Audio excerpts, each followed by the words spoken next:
આજે સમૂહ લગ્ન ઉમરગામ તાલુકામાં થઈ રહ્યો છે. 8મો સમૂહ લગ્ન છે. ગુજરાતની અંદર રાજકોટ ખાતે દુઃખદ ઘટના પણ બની અને એ દુઃખદ ઘટનામાં અમે ખૂબ જ દુઃખી છીએ અને એટલા માટે અમે શુભ કાર્યક્રમ કર્યો તે પહેલાં જ મેં શોકાંજલિ અર્પણ કરી અને દુઃખ વ્યક્ત કર્યું છે. લગ્ન રજિસ્ટર ફરજિયાત કરવા માટે સરકારને આદેશ છે એટલે મેં લગ્ન રજિસ્ટરના સર્ટિફિકેટ અહીંયા આપવાના છે આજે. એટલે ત્યારબાદ એમના ખાતાની અંદર ઓનલાઈન ઉપર કમસે કમ 22,000 રૂપિયા એના ખાતામાં જમા થશે.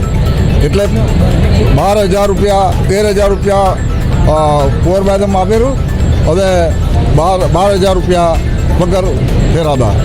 આજે અમારી સંસ્કૃતિ વિકાસ મંડળમાં 70 લગ્નમાં જોડાયેલા છે.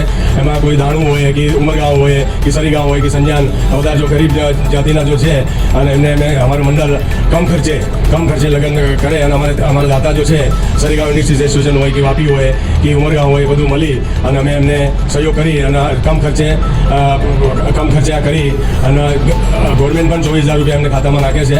અને દેખાદેખીની ભક્તિ આજે બહુ બધા કરે છે. કોઈ કરોડ રૂપિયા કરે, કોઈ લાખ રૂપિયા કરે, પણ અમારો મંડળ અને આ ગરીબ પરિવારને આ સહયોગ કરી અને આ કામ કરીએ છીએ અમારું મંડળ.